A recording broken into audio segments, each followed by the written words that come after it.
Well, good morning, everybody. Thank you for tuning in for this video devotion and our Bible reading plan today. We are in Genesis chapter 44, so I invite you to open your Bible there. Um, this chapter is the heart of a sermon that I'm going to preach later this month, I think March 14th, so I won't say as much about it as I plan to say that Sunday.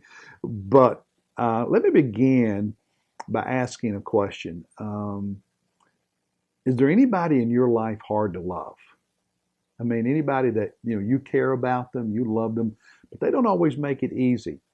There are things about them that will irritate you or frustrate you.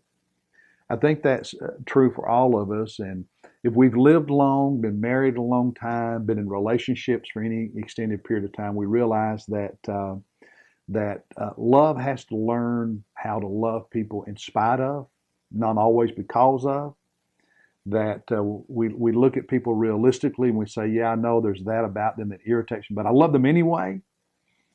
Mature love has to do that. And the thing that I really enjoy about chapter 44 was as I was reading it and then reflecting on the history of Joseph and his brothers, I came to realize how much his brothers had grown. Not just how much they had grown, but how much their love had matured, and how when they encountered Joseph in Egypt, they were much better at loving than they had been 20 plus years earlier when they sold him into slavery. Okay, so you remember earlier in Genesis when Joseph was 17 years old and his dad showed favoritism to Joseph, that his brothers were jealous and angry and spoke harshly to Joseph and even hated him, and then kidnapped him, sold him to some traders as a slave, who then took him to Egypt, and he was sold as a slave there, and that's where Joseph would spend his life.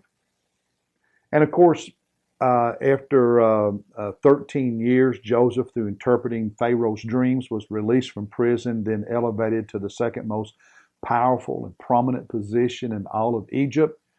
That was followed by 7 years of great harvest, then by what would be 7 years of famine. And about 1 to 2 years into that famine, Joseph's brothers traveled to Egypt at the bequest of their father to buy food.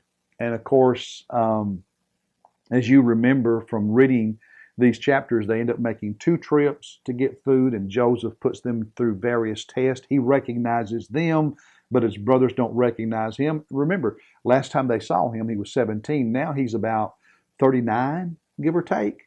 So he's changed a lot. And he was younger than all of them. Okay.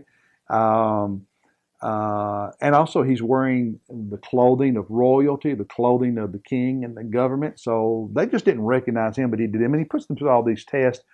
And the last test was after they had come the second time and brought Benjamin, his younger brother, with them, and they leave with the food to go back to Canaan. Joseph has his servant put that silver cup, you'll remember, in the bag that was on Benjamin's donkey or whatever. And then Joseph's soldiers, chase them down, and they find the bag, and they all have to come back, and they're on trial. And essentially, Joseph says, all of you can go home, take your food, and go back to Canaan. But Benjamin, because he stole my silver cup, is going to stay here as my slave. Here's where we see how their love had changed. In chapter 44, at the end of it, Judah steps up, and he's already explained to Joseph in the previous verses here in 44 about the conversations with their father Jacob back home, and how he had promised to take care of Benjamin, and his own life would be surety, a guarantee for Benjamin. And in speaking to Joseph, even though he doesn't know who Joseph is, Judah says in verse 33, now therefore please let your servant remain instead of the lad. In other words, let me, Judah, stay behind and be your slave instead of the lad, as a slave to my Lord, to you, and let the lad go up with his brothers. For how shall I go up to my father if the lad is not with me, for fear that I see the evil that would overtake my father? And earlier in this chapter, he had explained to Joseph that if Benjamin did not come back home, or something happened to Benjamin, that it would take their gray-haired father to his grave in absolute grief. Now, here's the takeaway from me. Joseph had been his dad's favorite, and his brothers had reacted with jealousy, anger, hatred, selling him as a slave. We understand the emotions, and 20 years earlier they allowed the emotions to get the better of them in how they treated Joseph. Now you jump ahead 20 years down in Egypt, and Jacob is still doing the same thing. Benjamin was his favorite because when you read the chapters through here, it's very obvious that he didn't want any of his boys to suffer in Egypt, but he really did not want Benjamin because just like Joseph had been his favorite, Benjamin was now his favorite. So Jacob, in some ways, to some extent, maybe not as badly, but to some extent, is making the same mistake again, playing favorites with his boys. But this time, the other boys, the other brothers, the other sons, their love for their dad, their love for Benjamin had matured enough that they could love Benjamin in spite of their father's favoritism. Whereas 20 years before, they could not love Joseph in spite of their father's favoritism. 20 years before, they could not love anyway.